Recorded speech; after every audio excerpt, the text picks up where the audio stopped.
Hello दोस्तों, कैसे हो आप सभी प्रिय विद्यार्थियों का एक बार फिर से करण राठौड़ एजुकेशन प्लेटफॉर्म पर हार्दिक स्वागत और अभिनंदन।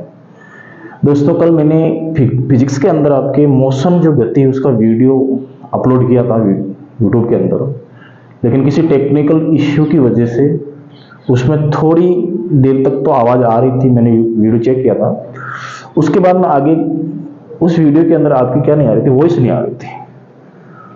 तो अपन क्या करेंगे, जो मैंने कल पढ़ाया था आपको, मोशन करवाया था, उस मोशन में जहां तक करवाया था, जहां तक आवाज आ रही है वहां तक तो मैं जल्दी से फटाफट एक बार आपको रिवीजन करवा देता हूं, और बाकी की जो चीजें हैं वो अपन वापिस एक बार फिर से शुरू करेंगे। देखो दोस्तों, कल मैंने आपको बताया था गति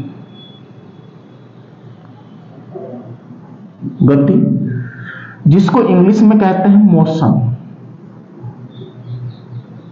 कहते हैं, गति या मोशन। कल मैंने एक चीज बताई थी कि गति को समझने के लिए आपको दो चीजों को जानना बहुत जरूरी है। कौन कौन सी थी वो दो चीजें, जिसमें एक तो थी आपकी विराम अवस्था,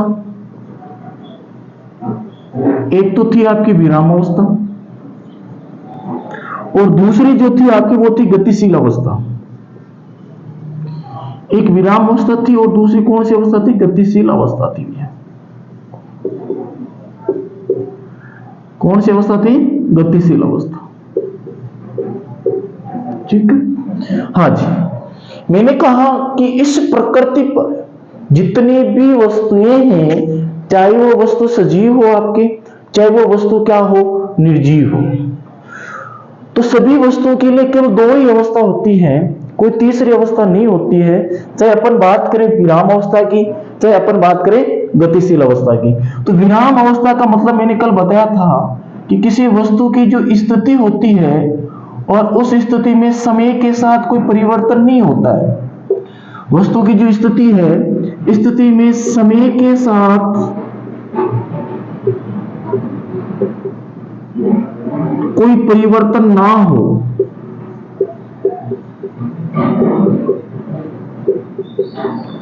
नहीं होता है, तो उसे उस वस्तु की कौन सी अवस्था बोलते हैं, विराम अवस्था बोलते हैं।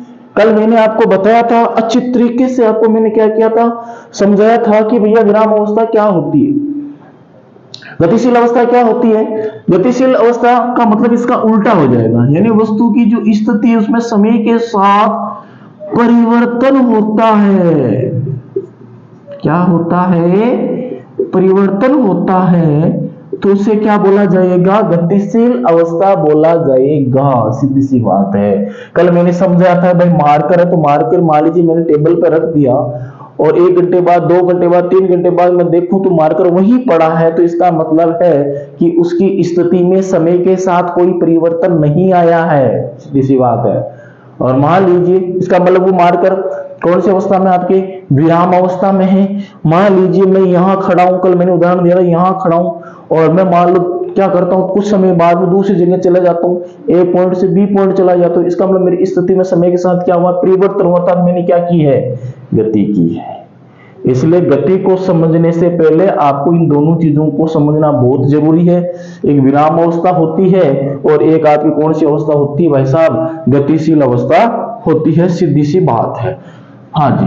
अब मैंने कल आपको बताया था कि गति जो है, मोशन जो है, ये आपके कई प्रकार की होती है, अलग अलग टाइप की होती है। कल अपन ने चर्चा की थी और आवाज नहीं आई थी, इसलिए अपन वापस इसको स्टार्ट करते हैं कि आपकी जो गति है वो कितने प्रकार की होती है, उसके बारे में चर्चा करेंगे अपन। तो मैंने कल आपको बताया था भैया कि वैसे देखा जाए तो गति आपकी कितने प्रकार की होती है, 3 प्रकार की होती है। वैसे देखा जाए तो गति कितने प्रकार की होती है, 3 प्रकार की होती है। कौन कौन से 3 प्रकार हैं, तो आप कहोगे सर जी, सबसे पहले है आपकी सरल रेखीय गति। कौन सी गति है, सरल रेखीय गति है, सरल रेखीय गति। दूसरी जो गति होती है वो होती है आपकी वृत्तीय गति। दूसरी कौन सी गति होती है, वर्तीय गति होती है। तीसरी जो गति होती है वो कल मैंने आपको बताया था कि दोलन गति या काल्पनिक गति।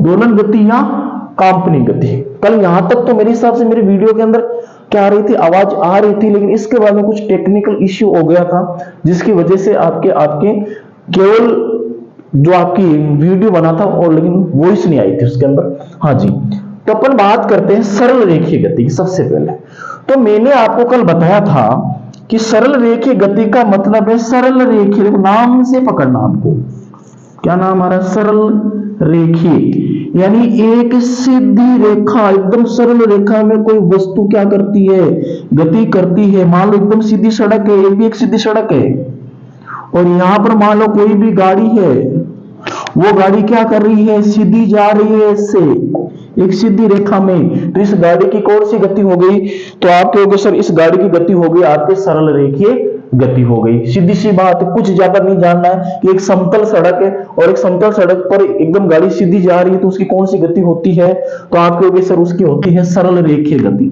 दूसरी जो गति है वो है वर्तीय गति। वर्तीय गति का मतलब क्या होता है, वर्तीय गति का मतलब ये होता है कि वस्तु जो है अगर मान लो किसी बिंदु के चारों ओर क्या करती है, गति करती है, तो उसको अपन क्या कहेंगे, वर्तीय गति कहेंगे। मैंने कल आपको सिखाया था, क्या सिखाया था कि पहले अपन क्या करते थे, कोई भी व्यक्ति मान लो, कोई भी व्यक्ति है और ये व्यक्ति क्या कर रहा है, अपने एक हाथ से किसी धागे को पकड़ रखा है और इस धागे पर क्या बंधा हुआ है, पत्थर बंधा हुआ है, अपने चारों ओर क्या करता है, इसको चक्का लगवाता है, तो उसको अपन क्या कहेंगे, वर्तीय गति कहेंगे। कल मैंने एक चीज सिखाई थी कि भाई जो सूर्य होता है, सन जो अपना है, सूर्य के चारों ओर क्या करते हैं, जितने भी पिंड है क्या करते हैं, चक्कर लगाते हैं, जिन्हें अपन क्या कहते हैं, ग्रह कहते हैं। जैसे कौन, पृथ्वी हो गई, जैसे कौन, मंगल हो गया, जैसे कौन, बुध हो गया। तो ये जो ग्रह है ना, ये ग्रह ये क्या करते हैं, सूर्य के चारों ओर चक्कर लगाते हैं। इसलिए जितनी भी गृहीय गति होती है, गृहीय गति यानी ग्रहों की जो गति होती है वो कौन सी गति होती है, एग्जाम में पूछा जाता है। तो आप कहोगे ग्रह क्या करते हैं, सूर्य के चारों ओर चक्कर लगाते हैं, इसलिए उसको बोला जाता है वर्तीय गति। दूसरी घूर्णन गति। दूसरी बात, मान लीजिए मैं कहता हूं चंद्रमा की जो गति है पृथ्वी की चारों ओर कैसी गति है, तो आप कहोगे सर वर्तीय गति है, क्योंकि चंद्रमा क्या है, पृथ्वी का एकमात्र उपग्रह है, प्राकृतिक क्या है, एकमात्र प्राकृतिक क्या है, उपग्रह है, एकमात्र प्राकृतिक क्या है, उपग्रह है। इसको क्या बोला जाएगा कि चंद्रमा की जो गति है वो भी वर्तीय गति है। तो सीधा सा ध्यान रखना, आपको क्या ध्यान रखना है कि जब कोई वस्तु किसी बिंदु या किसी पिंड के चारों ओर क्या करती है, चक्कर लगाती है, तो उसकी गति कौन सी गति होती है भाई साहब, तो आप कहोगे सर वर्तीय गति होती है। समझ में आ गया वर्तीय गति क्या होती है।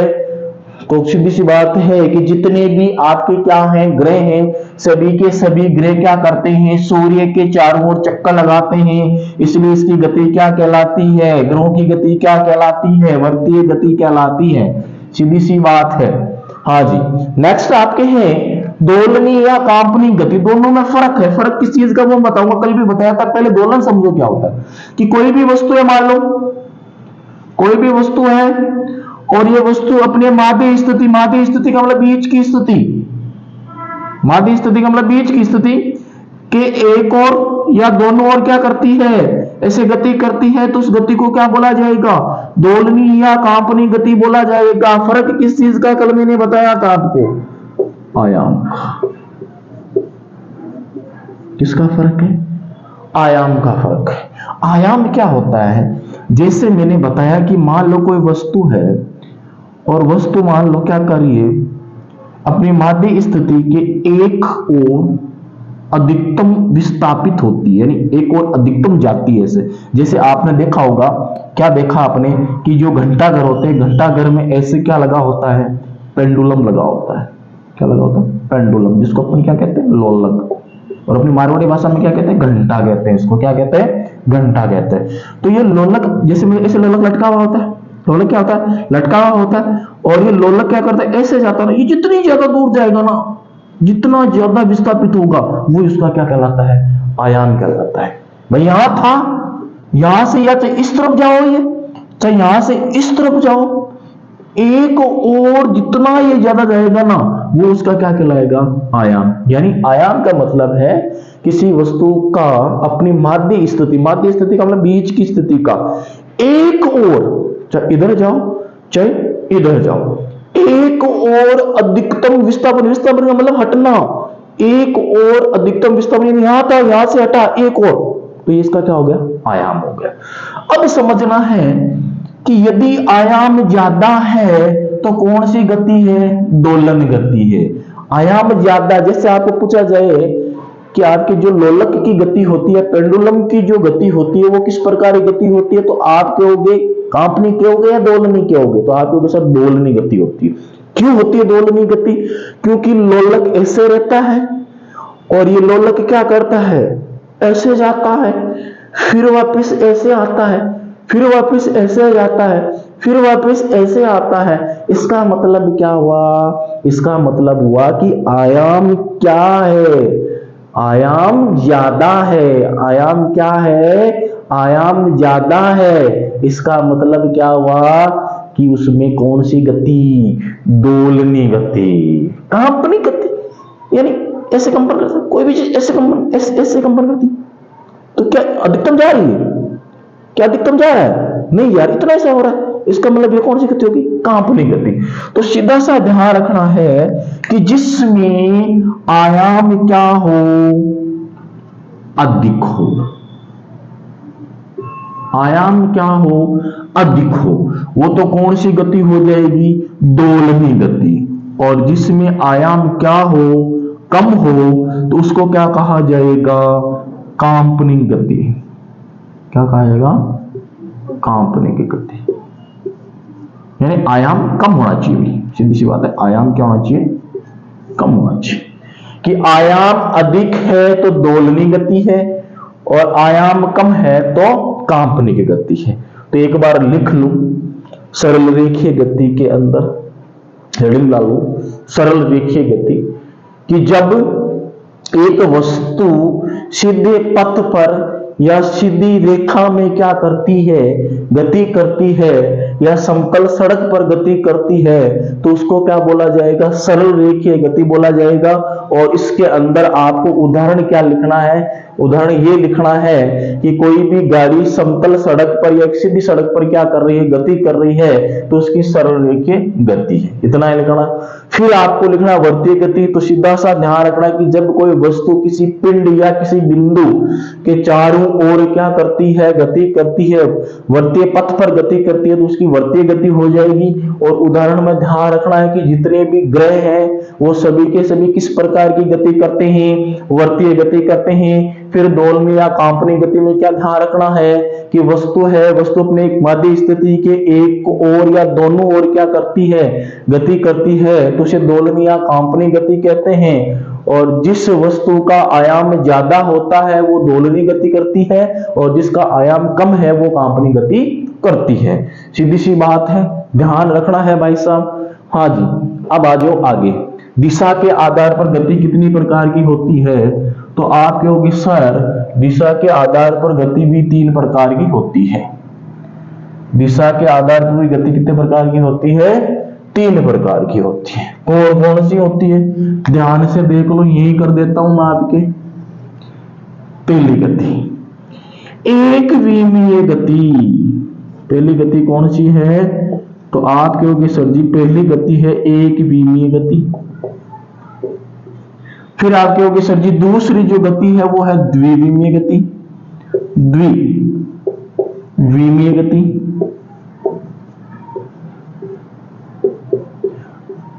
एक जो गति होती है वो मैं लिख देता हूं यहां पे, वो होती है आपकी त्रिविमीय गति। कौन सी होती है? त्रिविमीय गति। कौन सी गति है? त्रिविमीय गति है। देखो विमीय, विमीय का मतलब होता है दिशा। विमीय का मतलब क्या होता है भाई साहब? दिशा होता है। यहां पर भी क्या हो जाएगी, दिशा हो जाएगी। यहां पर भी क्या हो जाएगी, दिशा हो जाएगी। विमा का मतलब होता है दिशा, एक दिशा, दो दिशा, तीन दिशा। एक विमे मतलब एक दिशा, द्विविमे मतलब दो दिशा, त्रिविमे मतलब तीन दिशा।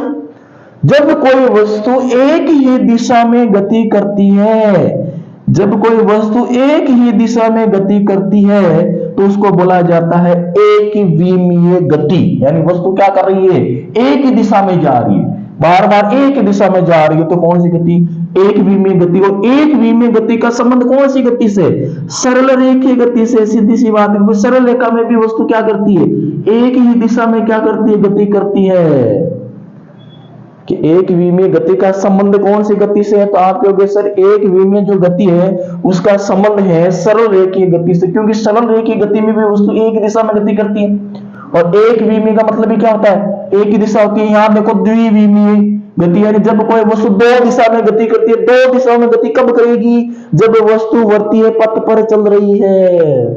जब वस्तु क्या कर रही है, वर्तीय पथ पर चल रही है, इसका मतलब यह है कि वो द्विविमीय गति है। इसका मतलब वर्तीय गति का संबंध किससे है, द्विविमीय गति से संबंधित है। आपसे कोई पूछ ले कि भाई साहब पृथ्वी सूर्य के चारों ओर चक्कर लगाती है या चंद्रमा पृथ्वी के चारों ओर चक्कर लगाता है, तो उसमें कौन सी गति है, एक विमीय है, दो विमीय है, त्रिविमीय, तो आप कहोगे भाई साहब उसमें द्विविमीय गति है।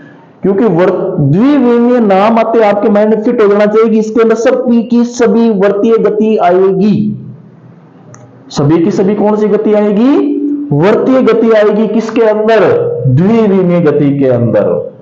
तो एक विमीय गति का संबंध किससे है, सरल रेखीय गति से।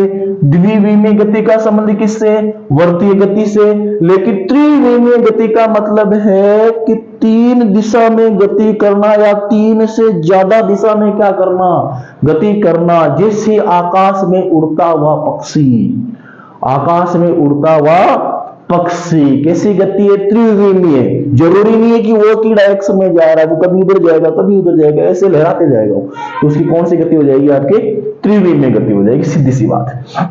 जैसे मान लीजिए मकर संक्रांति के बाद पतंग उड़ाते हो, तो पतंग की जो गति होती है वो भी अपने आप में कैसी गति होती है, त्रिविमीय गति होती है। एक विमीय, एक दिशा में जाना, द्विविमीय दो दिशा में जाना, त्रिविमीय तीन दिशा में जाना। तो ये आपकी गति के प्रकार थे। तो आपने अच्छी तरीके से इन चीजों को समझ लिया होगा कि एक विमीय क्या होती है, द्विविमीय क्या होती है, त्रिविमीय क्या होती है। अब देखो मैं बात करता हूं, यहां पे कुछ राशियां स्टार्ट करूंगा।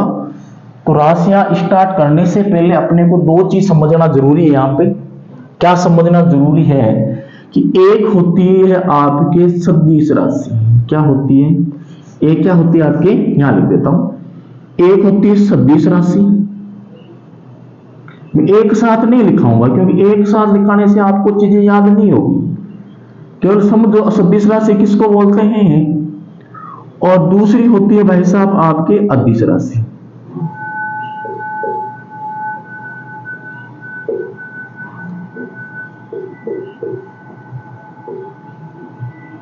एक सदिश राशि होती है और एक अदिश राशि होती है।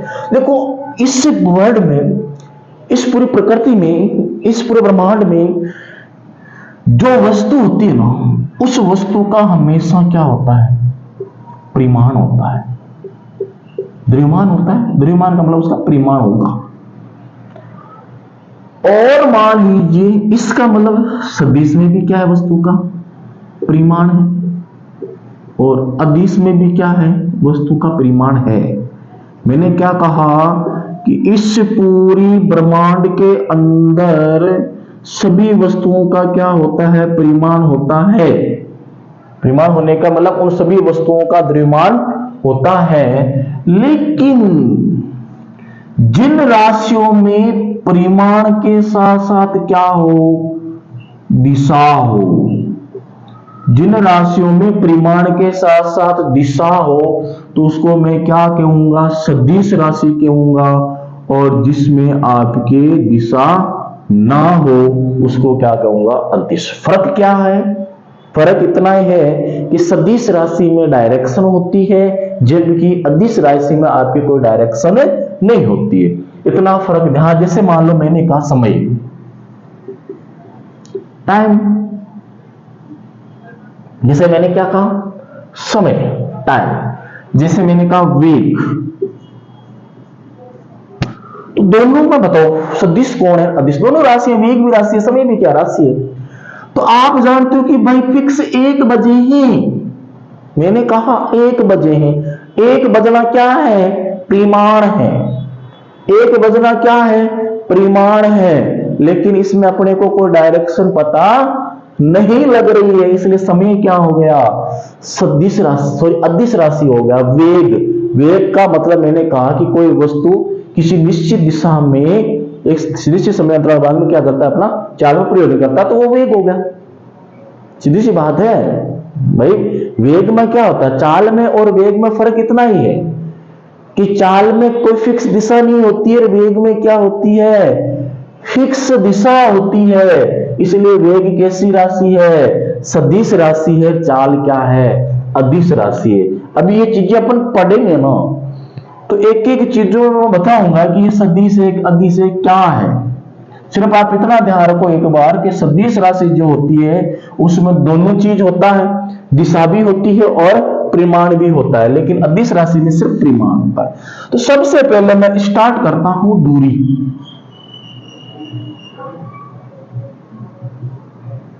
सबसे पहले मैं स्टार्ट करता हूं दूरी। दूरी क्या होती है? दूरी किसे कहते हैं ये बताइए आप। दूरी, दूरी का मतलब है कि जैसे मैंने कहा आप यहां खड़े हो किसी ए पॉइंट पे, आप यहां खड़े हो ए पॉइंट पे, और ए से कहां चले? बी तक चले आप। कि आप हो या आप हो ए पे खड़े हो, कहां खड़े हो? ए पे खड़े हो। यहां से चलना आपने स्टार्ट किया और आप कहां पहुंच गए? बी पे पहुंच गए। सीधी सी बात। ये आपने क्या किया? ये लंबाई होगी ना भाई। यहां से यहां मान लो मैं कह देता हूं 5 किलोमीटर चले आप। कितने किलोमीटर चले? 5 किलोमीटर चले। तो इसका मतलब ए और बी के बीच की लंबाई कितनी है? 5 किलोमीटर है। और आपने क्या तय की है? दूरी तय की है। इसका मतलब ये हुआ कि दूरी का मतलब है कि किसी वस्तु द्वारा जितनी लंबाई तय की जाती है वो लंबाई किस में काउंट होती है? दूरी में काउंट होती है। इसका मतलब ये हुआ कि दूरी का संबंध किससे है? तो आप कहोगे सर दूरी का संबंध लंबाई से है। दूरी का संबंध किससे है? लंबाई से है। लंबाई का मात्रक क्या होता है? तो आप कहोगे सर लंबाई को मैं मीटर में मापता हूं। लंबाई को किसमें मापता हूं? मीटर में। तो दूरी को भी किसमें मापूंगा? दूरी का मात्रक भी क्या हो जाएगा भाई साहब? तो आप कहोगे सर दूरी का मात्रक भी मीटर हो जाएगा। दूरी का मात्रक क्या हो जाएगा? मीटर हो जाएगा। सीधी सी बात है। अब एक चीज मेरे को बताओ कि जो दूरी है वो सदिश राशि है या अदिश राशि? कि दूरी जो है वो सदिश राशि है या अदिश राशि है? तो आप कहोगे सर दूरी क्या है? लंबाई है। लंबाई किसी भी दिशा में हो सकती है, लंबाई के लिए कोई डायरेक्शन फिक्स नहीं है। इसलिए मैं कह सकता हूं कि दूरी अपने आप में एक कैसी राशि है? अदिश राशि है। दूरी के अंदर सिर्फ क्या है? परिमाण है, परिणाम है, और वो कितना है? 5 किलोमीटर है। अब 5 किलोमीटर कौन सी डायरेक्शन में? कुछ नहीं कहा गया। इसलिए आपको दूरी में 3 चीज ध्यान रखना है कि दूरी का संबंध किससे है? लंबाई से है। दूरी का मात्रक क्या हो जाएगा? क्योंकि लंबाई को मैं हमेशा मीटर में मापता हूं, तो दूरी को भी किस में मापूंगा? मीटर में मापूंगा। और तीसरी बात ध्यान रखना कि दूरी सदिश राशि है, अदिश राशि है, क्योंकि एग्जाम में सदिश और अदिश का क्वेश्चन आता है। जैसे जैसे मैं आगे बढ़ता जाऊंगा, राशियां पढ़ाता जाऊंगा, उसमें साथ में आपको लिखाता जाऊंगा कि दूरी है तो भाई अदिश है, विस्थापन आएगा तो वो क्या है, वेग क्या है, एक्सलेशन क्या, त्वरण क्या है, चाल क्या है, ये सब बताऊंगा मैं साथ साथ। एक बार दूरी को आप नोट करो। दूरी में सिर्फ इतना ही ध्यान रखना है कि लंबाई से संबंध है दूरी का, इसलिए इसका मात्रक क्या हो जाएगा, मीटर हो जाएगा। और दूरी कैसी राशि आपके अदिश राशि है, दूरी कैसी राशि है, अदिश राशि है। हाँ जी भैया। अब देखो इसके बाद में बात करता हूं, इसके बाद में बात करता हूं किस चीज की बात करता हूं, आपके दूरी के बाद अपन बात करेंगे विस्थापन की। किसकी बात करें, विस्थापन। विस्थापन क्या होता है, वैसे कल मैंने समझाया था, आपको बताया भी था कि विस्थापन क्या होता है। कल अपन ने सीखा था कि भैया विस्थापन क्या होता है।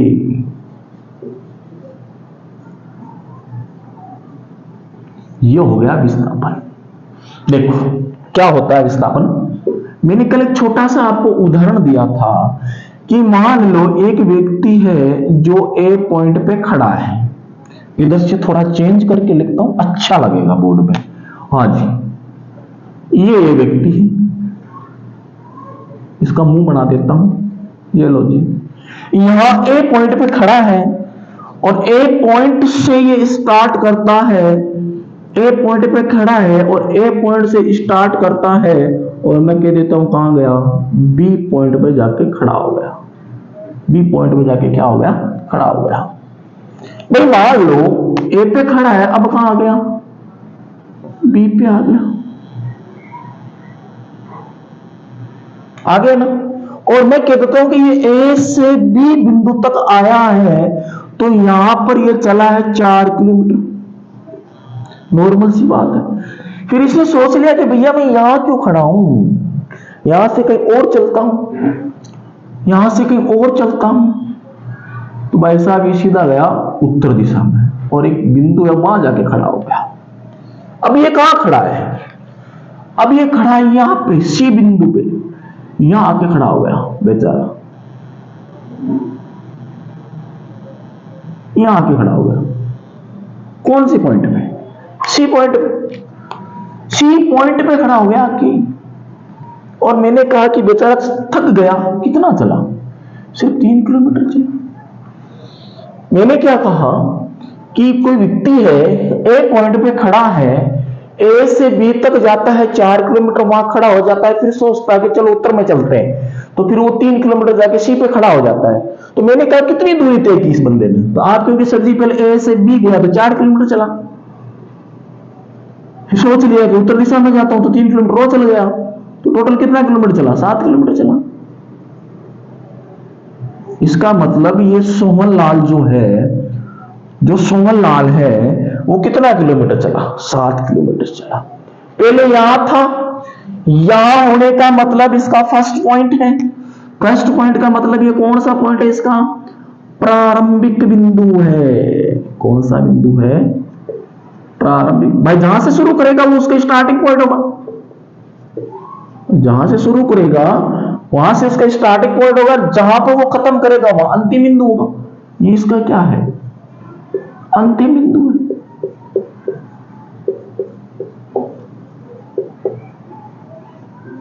ये इसका कौन सा बिंदु, लास्ट पॉइंट है। स्टार्टिंग पॉइंट और लास्ट पॉइंट दो है। अब अपने को क्या समझना, अपने को समझना है विस्थापन। विस्थापन क्या होता है, ध्यान रखना कि कोई भी वस्तु है जहां से वो चलना स्टार्ट करती है वहां से, और जहां से उसने खत्म किया है वहां से, इन दोनों की बीच की न्यूनतम दूरी जो है, बीच की न्यूनतम दूरी है, वही क्या होता है, विस्थापन होता है। तो इन दोनों के बीच की न्यूनतम दूरी ए और सी की मापी जाएगी। किसकी मापी जाएगी, ए और सी की मापी जाएगी। ए और सी की मापे जाने का मतलब देखो क्या है, पाइथागोरस प्रमेय पढ़ा है ना आपने।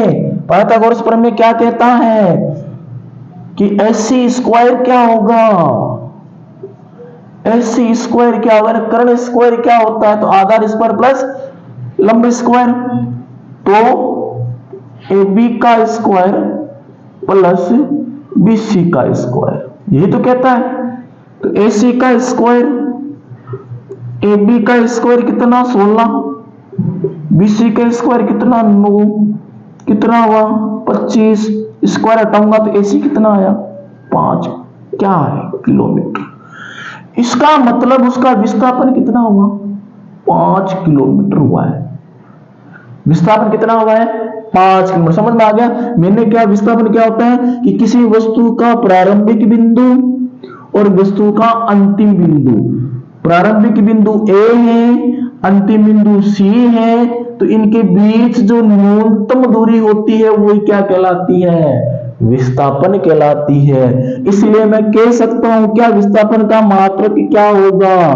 तो आप कहोगे सर जी विस्थापन भी तो एक दूरी के रूप में ही है, विस्थापन भी तो एक लंबाई है, ए और सी के बीच की लंबाई है, और लंबाई को मैं किस में मापता हूं? मीटर में मापता हूं। M for metre, M for metre में मापता हूं। अब बताओ भाई विस्थापन सदिश है अदिश राशि? तो आप कहोगे हाँ सर मैं यहां था पहले, अब यहां हूं, सीधा उत्तर पूर्व में हूं, इसका मतलब मेरी डायरेक्शन है। और डायरेक्शन है तो कौन सी राशि है? आप कहोगे सर सदिश राशि है। कौन सी राशि है? तो आप कहोगे सर सदिश राशि है। पूरा यहीं सिखा दूंगा कौन सी राशि है, एक जगह लिखोगे तो कभी जिंदगी में याद है नहीं होगा, लेकिन अलग अलग लिखोगे तो अलग अलग जरूर क्या होगा? आपको याद होगा जी। ठीक है, तो विस्थापन समझ में आ गया। डेफिनेशन पूछ सकते हैं एग्जाम में, ध्यान रखना इस चीज का। तो विस्थापन का मतलब प्रारंभिक पॉइंट यानी स्टार्टिंग पॉइंट और लास्ट पॉइंट के बीच की जो न्यूनतम दूरी है वो आपका क्या है? विस्थापन है। मात्रक मीटर। क्यों? लंबाई है भैया। क्यों है? क्योंकि लंबाई है भैया। और राशि कैसी है? तो आप कहोगे सदी राशि सदिश है। ठीक है, समझ में आया? हाँ जी, चलो जी कोई दिक्कत नहीं। अब हम आगे बढ़ते हैं। ये चीज समझ में आ गई होगी आपको, अच्छी तरीके से आ गई होगी, कोई दिक्कत नहीं है, सब याद करा दूंगा, आपके जहन में बिठा देंगी। अब देखो भैया चाल क्या है? चाल चाल चलो चलो, चाल तो सब जानते हो।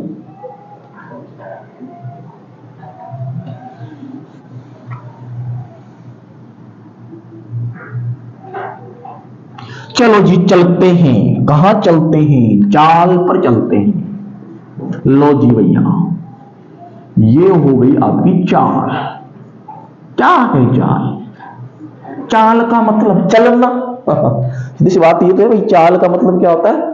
चलना होता है। चलने का मतलब क्या हो गया कि भैया डेफिनेशन लिख देता हूं मैं कि किसी वस्तु द्वारा, क्योंकि एग्जाम में आजकल पूछते हैं डेफिनेशन, जमाना गया कि चाल का मात्रक क्या होता है, कि किसी वस्तु द्वारा, किसी वस्तु द्वारा एक निश्चित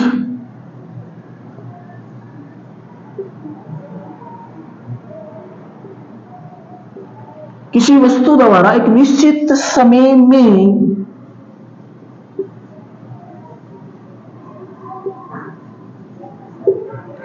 किसी वस्तु द्वारा एक निश्चित समय में तय की गई दूरी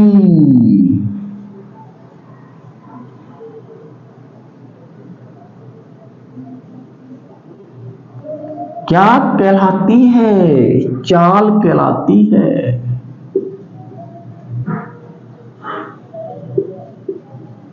क्या कहलाती है भैया? चाल कहलाती है। चाल का मतलब क्या हुआ कि किसी वस्तु द्वारा एक निश्चित समय में तय की गई दूरी क्या कहलाता है? चाल कहलाता है। अब देखो देखो दो चीज आ रही है, इससे अपन को सूत्र बनाना है इसका, और सूत्र से क्या बनाना है? मात्रक। जब तक आप सूत्र रटना स्टार्ट करोगे कि चाल का मात्रक क्या होता है और उस चाल को किस में मतलब उसका सूत्र क्या होता है, तो रटते रटते भूल जाओगे। आपको पता है, डेफिनेशन पता है, तो आप खुद सूत्र बना सकते हो। कैसे? देखो किसी वस्तु द्वारा निश्चित समय, एक तो क्या आ रहा है समय, टाइम आ रहा है, समय आ रहा है, और एक क्या चीज आ रही है? दूरी। क्या आ रही है? दूरी। इसका मतलब चाल किसके बराबर है? आप कहोगे सर चाल बराबर है दूरी बट्टा समय के। किसके बराबर है? दूरी बट्टा समय के बराबर है। देखो कुछ नहीं किया, सिर्फ डेफिनेशन से उठा के लाया हूं, दूरी लाया हूं, समय लाया हूं, और क्या लाया हूं। तो इसका मतलब है कि चाल बराबर हो गया दूरी बट्टा समय। और अपन जानते हैं इसका यहां से मात्रक कैसे बनाऊंगा, क्योंकि दूरी को किस में मापते हैं, अभी बताया मैंने, जस्ट मीटर में, बट्टा समय को किस में मापते हैं, वैसे घंटे में भी मापते हैं, मिनट मान लेंगे सबसे छोटी है, किस में मापते हैं, सेकंड में मापते हैं। चाल बराबर हो गया दूरी बट्टा समय में, कहां से लाया, यहां से लाया, दूरी और समय यहां से लाया, तो चाल बराबर हो गया दूरी बट्टा समय हो गया। दूरी को मापता हूं मीटर में, समय को मापता हूं सेकंड में, तो क्या हो गया, इसको कैसे बोलूंगा मैं, इसको बोलूंगा मीटर प्रति सेकंड। ऐसे भी लिख सकते हैं, लेकिन आजकल एग्जामिनर थोड़े होशियार हैं।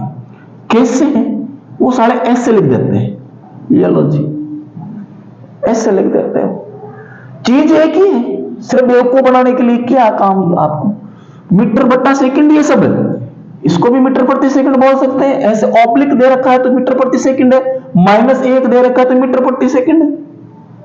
थोड़ी बहुत तो मैथ आती होगी आपको, नहीं आती तो बैठे रहो, कोई दिक्कत नहीं।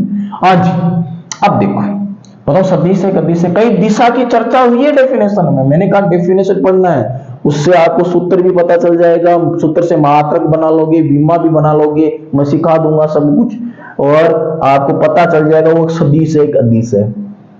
तो सीधी सी बात है कि किसी वस्तु द्वारा एक निश्चित समय में तय की गई दूरी, कई समय की आपके डायरेक्शन की चर्चा नहीं हो रही है, इसलिए मैं कहूंगा कि चाल कैसी राशि है, तो आप कहोगे सर चाल में सिर्फ परिमाण है, इसलिए चाल कैसी राशि है, अदिश राशि है। कैसी राशि है, अदिश राशि है। क्यों है, क्योंकि कहीं पर भी आपके डायरेक्शन की चर्चा नहीं की गई है, लिख लो। हाँ जी, एक चीज और बता देता हूं इसके साथ साथ, अब हेडिंग डालो वेग। चीजें वही कराऊंगा जो एग्जाम में आएगी।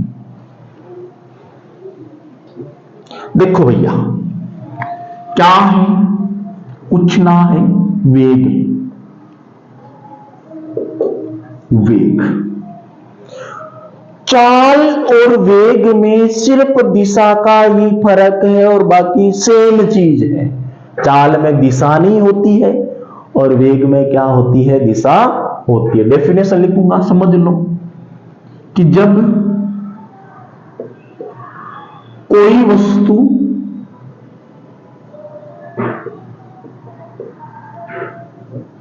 वस्तु एक निश्चित समय में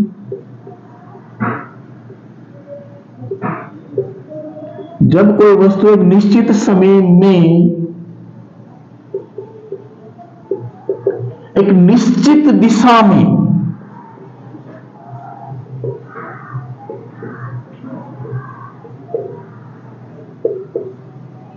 एक निश्चित दिशा में दूरी तय करती है,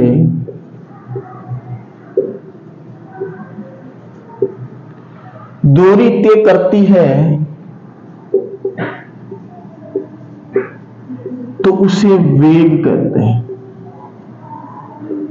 तो उसे क्या कहेंगे, वेग कहते हैं।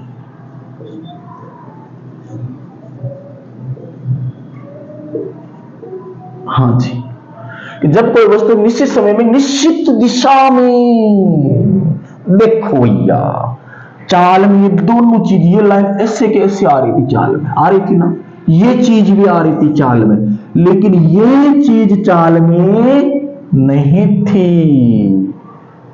अब एक चीज बताओ कि भाई वेग और चाल में फर्क किस चीज का है, सिर्फ डायरेक्शन का है। इसका मतलब चाल अदिश है और वेग में देखो क्या आ रही है, एक निश्चित दिशा आ रही है, इसका मतलब वेग क्या है, सदिश है।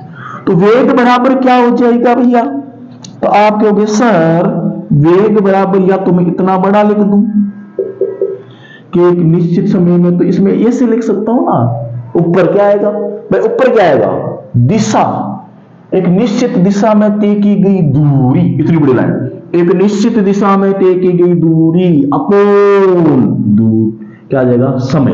गलत है वो चीज, क्योंकि इतना बड़ा नहीं लिख सकते, अपने याद भी नहीं रख सकते। अपने को पता है कि भाई एक चीज अभी जस्ट करवाई थी कि एक बंदा ए पर बैठा था, वो बी पर गया, बी से सी पर गया, एक निश्चित समय में ये लाइन लिख ली। या तो आप ये लाइन पूरी की पूरी यहां ऊपर लिख दो, बट्टा में क्या लिख दो, समय लिख दो। लेकिन ये लाइन क्या कहना चाहती है आपसे, ये सीखिए आप कि एक निश्चित दिशा में दूरी, तो एक निश्चित दिशा में दूरी कौन सी है, ए से सी है। मैंने सिखाया ना आपको कि ए से सी तक एक निश्चित दिशा में क्या है, दूरी है। एक निश्चित दिशा में दूरी है, क्या कहता हूं, विस्थापन कहता हूं।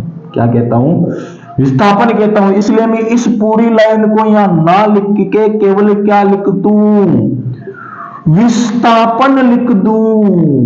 विस्थापन बट्टा क्या आ जाएगा, समय आ जाएगा। रेलवे डी ग्रुप में 2018 की जो वैकेंसी थी उसमें पूछा था, क्या पूछा था कि भाई एक निश्चित समय में जब क्या होता है, विस्थापन होता है किसी वस्तु में, एक निश्चित समय में क्या होता है, विस्थापन होता है, तो उसको मैं क्या कहूंगा, तो वहां आया था चाल कहूंगा, वेग कहूंगा, त्वरण कहूंगा, तो कुछ नहीं था वहां। आपको सिर्फ क्या करना था, वेग करना था, क्योंकि वेग बराबर होता है विस्थापन बटा समय। मात्रक देखो भैया यहां से बना सकते हो। अभी जस्ट बताया था कि विस्थापन को किस में मापता हूं, विस्थापन भी एक लंबाई है तो मीटर में मापता हूं, बट्टा समय को किस में मापता हूं, सेकंड में मापता हूं, तो मीटर प्रति सेकंड या मीटर प्रति सेकंड, तीनों मात्रक हो जाएंगे। अब कई बार क्वेश्चन आता है एग्जाम में, क्या क्वेश्चन आता है कि निम्न में से कौन सी ऐसी दो राशि, निम्न में से कौन सी दो राशियां हैं जिनके मात्रक समान होते हैं। अभी आपके सामने दो राशि आ चुकी है, आगे भी आएगी, तो मेरे को बताओ। अभी मैंने पढ़ाया था कि चाल, चाल का मात्रक क्या होता है, तो आप कहोगे सर मीटर प्रति सेकंड होता है। वेग का क्या होता है, तो भी आप कहोगे सर मीटर प्रति सेकंड होता है। दोनों का सेम आया कि नहीं आया, आया ना। तो ये भी चीजें साथ साथ ध्यान रखनी, आपको लिख लेना चाहिए कि चाल और वेग का मात्रक क्या होता है, समान होता है, मीटर प्रति सेकंड, मीटर प्रति सेकंड। फर्क कितना है, चाल कैसी राशि थी, अदिश राशि थी, लेकिन वेग में देखो क्या है, दिशा है। विस्थापन भी क्या है, सदिश है, तो वेग भी क्या है, लो जी इतना बड़ा सारा सदिश राशि, क्या है, सदिश राशि है जी। थैंक यू जी, मिलते हैं कल।